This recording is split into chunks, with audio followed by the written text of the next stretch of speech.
We can be intelligent, we can be persuasive, we can be patient and loving, and have the very best of intentions, but they make the choice. Give the very best that you have to give, and then allow their decision and experience to take them the rest of the way.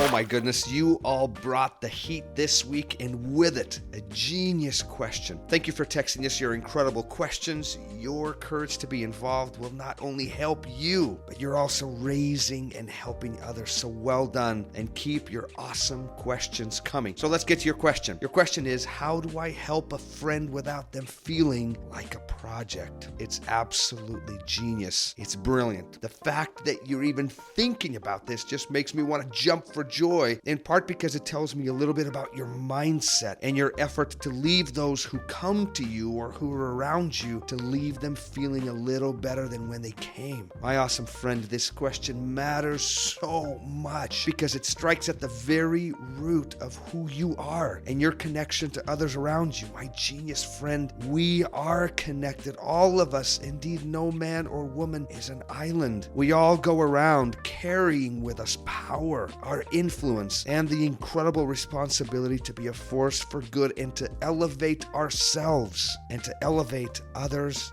around us. I'm 100% certain that your purpose in life includes this great truth, namely that you are to become a healer, a harbor of safety, a great physician, and a source of optimism and positivity. And this isn't just for someone else other than you. I'm talking to you. You cannot erase this incredible calling from your life. And by the way, your efforts matter more than a set of perfect skills. Just be valuable, seek to be valuable to others, and allow time and experience to teach you, and soon you too will become a pro. You're gonna make mistakes. You can't in a matter of minutes learn what took me 2 decades and thousands upon thousands upon thousands of meetings with other people to build these incredible skills that I'm about to teach you that will help you to become a source of healing and strength for others, guaranteed. Remember this and write this cool quote in your phone. The moment you become a giver in your life, you'll never be alone.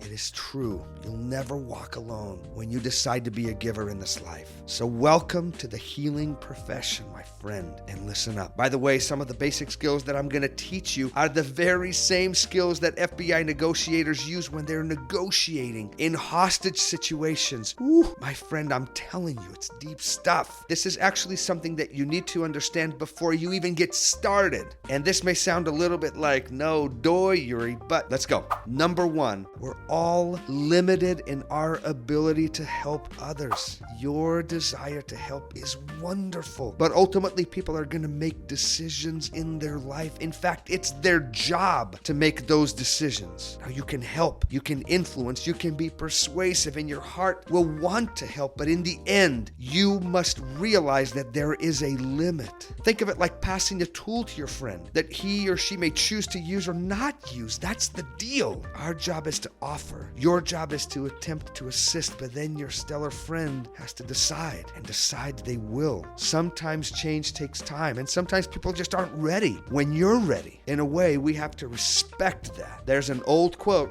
add this one as well to your list, that you've probably heard, but the quote goes like this: when the student is ready, the teacher will appear. It simply means that when you and your friends are truly ready, then their heart and mind will be ready to receive. Until then, man, so many times we reject the help, or we don't really take the steps. Remember, we're dealing with people, not cows, not dogs, and we can't force change. That's not what we do. We can be intelligent, we can be persuasive, we can be patient and loving, and have the very best of intentions, but they make the choice. So give the very best that you have to give, and then allow their decision and experience to take them the rest of the way. Okay, now you're ready to help. And I give this advice to anyone who wants to become a total pro at helping people. Number 2, settle in.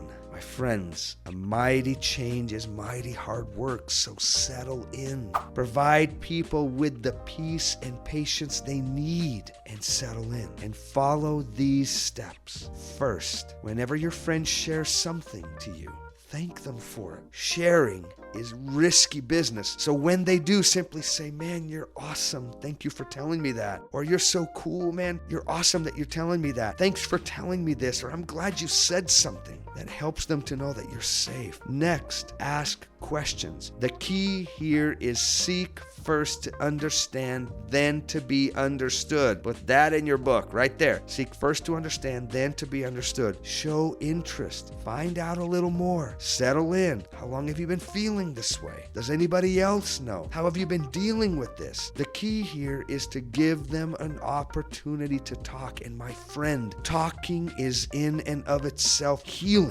And so when you give people that opportunity to do that, let them talk. Allow them the space to let the poison out. Listening and asking questions might be all you actually need to do. Remember, you have 2 ears, just one mouth. Use your ears. Don't rush to solutions or advice. Settle in. Hear them out. Try to understand. Validate what they say. Dang, bro, that sounds tough. Or I hear you. Man, I'm sorry. That sounds super hard. I'm telling you, your comforting words here are pure medicine. Pure medicine. Settle in and trust the process. This is the most important part of the process. This is where you are cementing your relationship. This is where you show that you can listen, that you can be a safe place, that you're not going to judge harshly or condemn. Remember, you're not fixing. Actually, in a way you are, but just not in the way you think you are. You're just giving your friend a place where they can take their thinking, their feeling, and just make some sense of it. Settle in, don't fix, and trust this process. Okay, number 3, provide a suggestion with humility.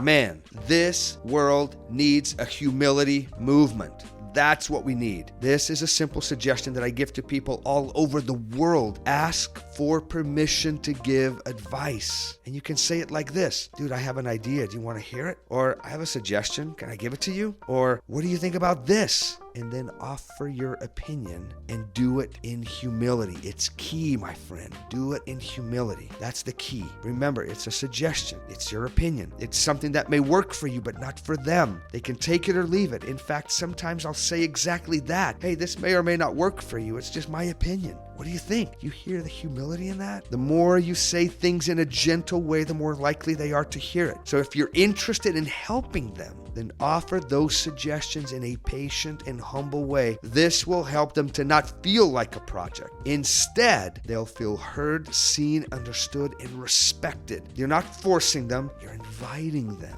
And for you, remember, they can reject your help. This isn't about you. We have to respect RESPCT, their ability to direct their life. You are not taking the driver's seat. That's their seat. You may have some ideas, but don't grab for that wheel. That's their wheel. Solid boundaries, my friend. One more quick thought, right? I'm asking for permission. Can I give you a quick thought? I love it. We are not saviors. You are not a savior, my friend. It is not your responsibility to save my life. That's my job. Sometimes in your effort to help, it may be too much for you. Remember, you're managing your life as well. Your own stresses, your own challenges. It's not necessary for you to run faster than you have strength. Because when you do, you too will end up crippled up and hurt. Help when you can, but don't ever fall for the trap that it's all up to you, that you're the only one, that you're what stands between that person and tragedy. Sometimes people who are hurt can consciously or unconsciously put people in that place. Be aware of it and know your place. Like I said, don't jump in the driver's seat. Don't take the wheel no matter how much they want you to. Their actions are theirs and theirs alone. So just remember this little bit of truth as you venture into this wonderful and meaningful world of being a helper and a healer. Now get out there and be a humble healer and reap the benefits of an awesome and meaningful life.